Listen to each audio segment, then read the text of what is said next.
त्रिशा उस दिन मस्ती में आकर फिजिकल तो हो जाती है, लेकिन अब जब वो डॉक्टर के पास अपना चेकअप करवाने के लिए आती है, डॉक्टर चेकअप करती है और पता चलता है कि त्रिशा प्रेग्नेंट है। ये सुनकर त्रिशा सदमे में आ जाती है और घर जाकर बहुत रोती है। इसके बाद त्रिशा एक बर्थडे पार्टी में जाती है, लेकिन वहाँ जाकर भी चुपचाप बैठी रहती है और किसी से बात नहीं करती। पार्टी से निकलते ही वो गाड़ी में बैठकर फैसला करती है कि वह इस बच्चे को जन्म देगी। अगले दिन वह सुबह उठकर जॉगिंग के लिए जाती है, लेकिन अचानक उसे याद आता है कि वह प्रेग्नेंट है। ये सोचकर वह जॉगिंग छोड़कर वापस अपने पापा के पास आती है और उसके पापा उसे देखते हुए पूछते हैं, क्या हुआ बेटा, आज इतनी जल्दी जॉगिंग से क्यों लौट आई? त्रिशा कहती है, पापा मुझे आपसे एक जरूरी बात करनी है। उसके पापा जवाब देते हैं, हाँ बेटा बोलो। तब त्रिशा कहती है, पापा मैं प्रेग्नेंट हूँ। ये सुनकर उसके पापा घबरा जाते हैं और कहते हैं, तुम मुझसे मजाक कर रही हो ना? लेकिन त्रिशा कहती है, नहीं पापा ये सच है। तभी गुस्से में आकर वो कहते हैं, तुम प्रेग्नेंट कैसे हो सकती हो? किसके साथ, कब और कहाँ हुआ ये सब? क्या वो अंकित है? त्रिशा जवाब देती है, नहीं पापा। फिर उसके पापा कहते हैं, बेटा एक बार हम डॉक्टर से बात कर लेते हैं। त्रिशा कहती है, मैंने डॉक्टर से पहले ही कंफर्म कर लिया है। इसके बाद उसके पापा कहते हैं, तो बताओ लड़का कौन है? त्रिशा कहती है, मैं आपको बता नहीं सकती। त्रिशा के पापा उसे बोलते हैं, अब क्या करें? तब त्रिशा बोलती है कि मैं इस बच्चे को जन्म देना चाहती हूँ। यह सुनकर त्रिशा के पापा गुस्से में बोलते हैं, इसका मतलब तुम शादी करना चाहती हो? लेकिन त्रिशा बोलती है, नहीं मैं यह शादी नहीं कर सकती।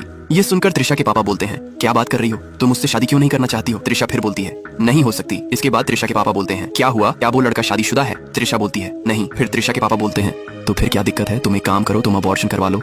लेकिन त्रिशा इसमें भी राजी नहीं होती है। इसके बाद त्रिशा के पापा उस पर भड़क जाते हैं और गुस्से में चले जाते हैं। रात को त्रिशा अपने पापा को गार्डन में उदास बैठे देखकर पास जाती है और कहती है, आप मुझसे नाराज हैं? पापा बोलते हैं, हाँ। इसके बाद त्रिशा अपने पापा से बोलती है, क्या मैं इस बच्चे के पापा को बता दूं? ये सुनकर त्रिशा के पापा बोलते हैं, क्या उसे पता नहीं है? त्रिशा बोलती है, नहीं। फिर पापा पूछते हैं, क्या तुम उसे अपनाना चाहती हो? त्रिशा जवाब देती है, नहीं। इसके बाद त्रिशा के पापा बोलते हैं कि अगर ये लड़का ये सुनकर खुश हो जाए तो तुम्हारा क्या रिएक्शन होगा?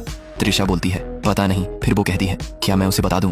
उसके पापा बोलते हैं, हाँ बता दो। इसके बाद वो अपनी दोस्त को कॉल करती है और कहती है, जो उस दिन बर्थडे पार्टी में जो शराब वाला आया था उसका नंबर जल्दी से भेज। लेकिन उसकी दोस्त इसे गंभीरता से नहीं लेती और फोन काट देती। अब वापस त्रिशा अपने दोस्त को कॉल करती है और कहती है, मैं प्रेग्नेंट हूँ। ये सुनकर उसकी दोस्त को झटका लगता है और वह अपने दोस्त को कॉल करके उस दारू वाले का नंबर देने के लिए कहती है। लेकिन उसका दोस्त कहता है, ये दारू बारू पीना छोड़ दो, नहीं तो तुम्हारा भी मेरी तरह लीवर खराब हो जाएगा और मैं अभी भी अस्पताल में हूँ। ये सुनते ही त्रिशा गुस्सा हो जाती है और वो अपनी दोस्त से कहती है कि उसे नंबर देने के लिए बोले। इसके बाद वो आदमी कहता है, मैंने सारे दारू बालों के नंबर डिलीट कर दिए हैं। फिर वो दोनों उस जगह जाते हैं जहां उन्होंने पार्टी की थी। वहां वो एंट्री रजिस्टर देखते हैं जहां पर सारे लोगों का नाम लिखा होता है, मगर उस दारू वाले ने अपने सिग्नेचर की जगह लंबी लाइन खींच दी होती है। अब त्रिशा घर चली जाती है और घर जाकर एक एक करके सभी दारू वालों को कॉल करके अपने घर पर दारू मंगवाती है। वो ये सब इसलिए कर रही थी ताकि उसे वह लड़का मिल जाए। त्रिशा के पापा उसे दारू इकट्ठा करते हुए देख लेते हैं और पूछते हैं, क्या तुम डिप्रेशन में हो? त्रिशा जवाब देती है, नहीं पापा, मैं किसी और वजह से ये सब मंगवा रही हूँ। इसके बाद उसे एक और दारू वाले का कॉल आता है। जब घर से बाहर निकलती है तो देखती है कि वो वही लड़का है जिसे वो ढूंढ रही थी।